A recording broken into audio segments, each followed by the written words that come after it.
যেখানে আমি চাইলেও যেতে পারি না সেখানে যাওয়ার মতো আজকে সুযোগ পেয়েছি। আর এই সুযোগটা পেয়েও হাতছাড়া কিভাবে করি বলেন তো?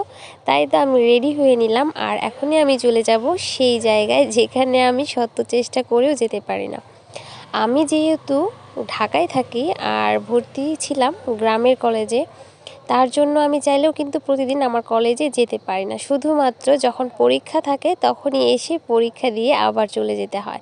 মানে যে একটু সময় পার করব ফ্রেন্ডদের সাথে সেটা আর হয়ে ওঠে না। আর এখন যেহেতু মা হয়ে গেছি সেটা তো আরও বেশি হচ্ছে না। তাই এখন গ্রামে আসার পর ভাবলাম যে একটু সুযোগ আছে, আমার মেয়েটাকে আমার মা বোন তারা দেখবে, এই ফাঁকে আমি একটু কলেজ করে আসব। তাই তো রেডি হয়ে বের হয়ে গেলাম কলেজের উদ্দেশ্যে। আর আমার ফার্স্ট ইয়ারের বইগুলো সাথে করে নিয়ে নিলাম, এগুলো চেঞ্জ করে সেকেন্ড ইয়ারের বই নিয়ে আসব। এই তো আমি অটোতে করে যাচ্ছিলাম আমাদের বাজার থেকে অর্ধেক রাস্তায়, সেখান থেকে আবার বাসে উঠে যেতে হবে। তো রাস্তায় এসে দেখলাম যে আমাদের যে কয়টা ব্রিজ ছিল আমাদের রাস্তায়, মেন রাস্তায়, সেই সব কয়টা ব্রিজ কিন্তু এখন ভাঙছে, এগুলো আবার নতুন করে ঠিক করবে।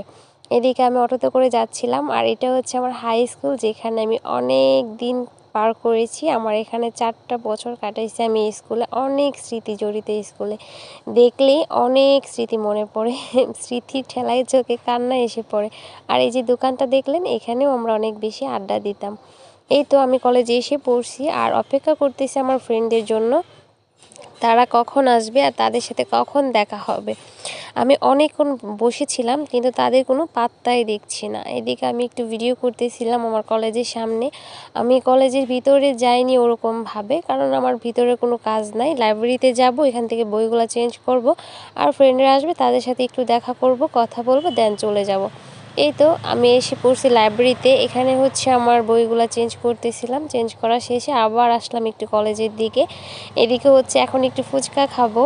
আর আমাদের কলেজের মাঠের ফুচকা মানে এত বেশি মজা, আপনি একবার খাইলে সারা জীবন মনে থাকবে, এমন অবস্থা। তো আমি খেয়ে তারপর আমার বোনদের জন্য কিছুটা নিয়ে নিচ্ছিলাম, কারণ আমার বোনও কিন্তু অনেক বেশি ফুচকা পছন্দ করে। আর এই ফুচকাটা এত বেশি মজা ছিল যা বলার বাইরে। জন্যই অনেকগুলো ফুচকা আর বেলপুরি আমার বোনদের জন্য নিয়েছিলাম, তারাও ফুচকা খেতে অনেক বেশি পছন্দ করে। তারপর হচ্ছে আমি বাড়ির উদ্দেশ্যে রওনা নিলাম। এই তো বাসে উঠে বসে আছি, বাস কখন ছাড়বে সেই অপেক্ষায়। আর ওইদিকে মেয়েকে রেখে আসছি, মা বোন বারবার ফোন দিচ্ছিল তাড়াতাড়ি যাওয়ার জন্য। এখন চাইলেই কি আমি আর উড়ে যেতে পারবো? আর ফ্রেন্ডদের সাথে গল্প করতে করতে কখন যে সময় পার হয়ে গেল বুঝতেই পারি না। আসলে এই সময়গুলো এখন অনেক বেশি মিস করি। আজকের ভিডিওটা এই পর্যন্ত, আল্লাহ হাফেজ।